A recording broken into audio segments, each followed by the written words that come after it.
In the third part of my series on untold stories from U.S. history, I have included a few individuals who deserve to be mentioned in any discussion of our nation's heritage. Their personal stories embody amazing and often inspiring values that should encourage all of us to live more meaningful lives full of passion and courage. None of them were perfect beings devoid of all character flaws, but each one lived fascinating and sometimes dangerous lives in the pursuit of a larger cause.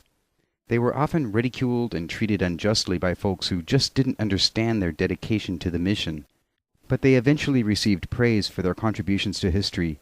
These men and women were alternatively famous and infamous.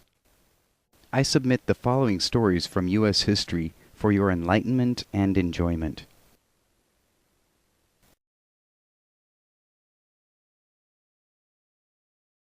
John Andre was a British officer who served as Adjutant General of all British military forces in America during the Revolutionary War. He was convicted of espionage by a military court and sentenced to death by hanging. At the age of 49, he was executed by the American Revolutionary Army. When a treacherous plot was hatched by American General Benedict Arnold to help British General Sir Henry Clinton take over the fort at West Point, Clinton chose his personal aide John Andre to serve as his representative.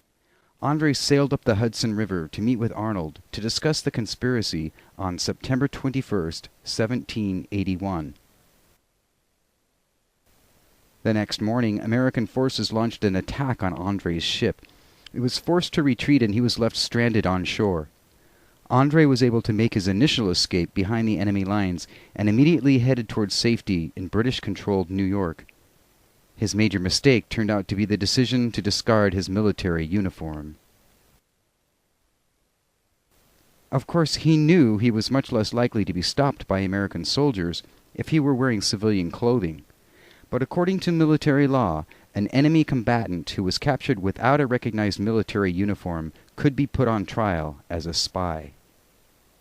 If he had retained his stylish redcoat trappings, he would have been treated as an officer and a gentleman. His British mentor, General Clinton, had informed him of this fact, but Andre chose to ignore his old friend's warnings. Instead of being offered vintage wine and gourmet food, the expected favored treatment of a valuable prisoner, Andre was summarily executed. General Andre had almost reached the British outposts when he was detained by members of a local militia. They conducted a search of his possessions and found the documents that Benedict Arnold had given him. The American officer in charge of the area then immediately informed Arnold that his traitorous letters to the British general had been discovered. This gave Benedict Arnold a perfect opportunity to escape before the rest of the American military forces captured him. John Andre, however, was not able to escape. He was taken prisoner by the colonial army. But even his enemies described him as extremely witty, intelligent, and charming. In the British Army, he was widely admired for his knowledge of literature and music. The British commander, General Clinton, tried desperately to save his life by appealing to the authorities of the American army. But the Americans wanted to use Andre's punishment as an example, presumably to deter any possible future conspiracies between Revolutionary Army officers and British military officials. John Andre remained stalwart and courageous even while facing death by hanging. His execution was carried out on October 2nd, 1780.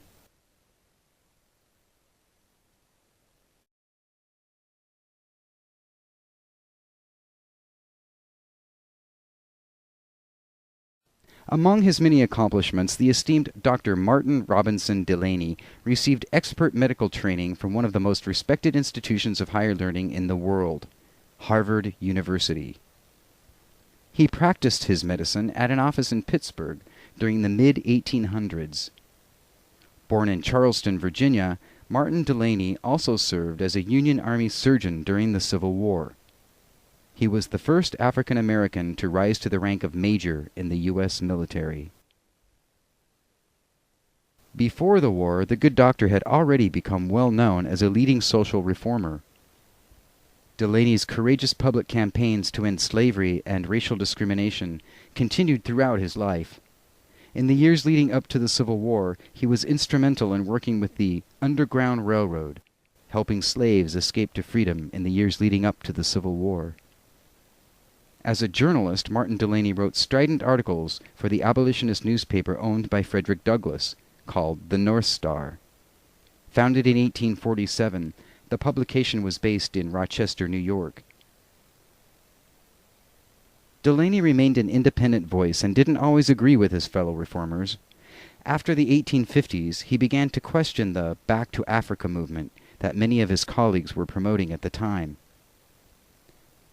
Delaney withdrew his support from national efforts to assist former slaves to immigrate to West Africa.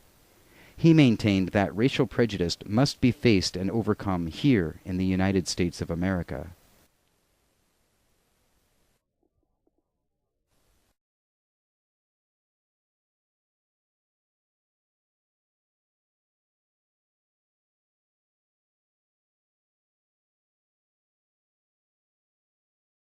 Lucy Stone was a woman far ahead of her time.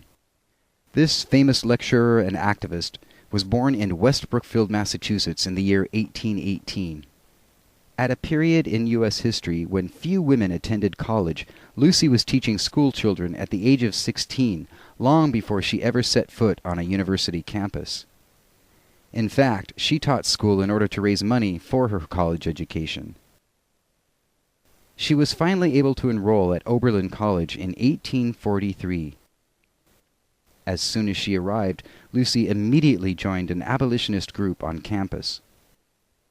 She earned her degree in 1847 and set out on the lecture circuit in the United States and Canada, speaking out in favor of the universal abolition of slavery. Lucy concluded that the institution of slavery and the oppression of women in society were directly related issues of liberation. With this approach in mind, she began to combine the two subjects during her popular speaking engagements. Stone helped organize the first U.S. National Convention on Equal Rights for Women. This event took place at Worcester, Massachusetts in 1850. In 1869, Lucy Stone founded the American Women's Suffrage Association, one of the most powerful women's organizations formed at that time.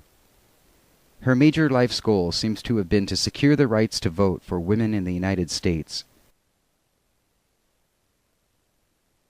Stone was considered controversial because she was also probably the first woman in U.S. history to refuse to change her last name after marriage. She also upset some observers' sensibilities when she changed her marriage vows, deleting the word obey.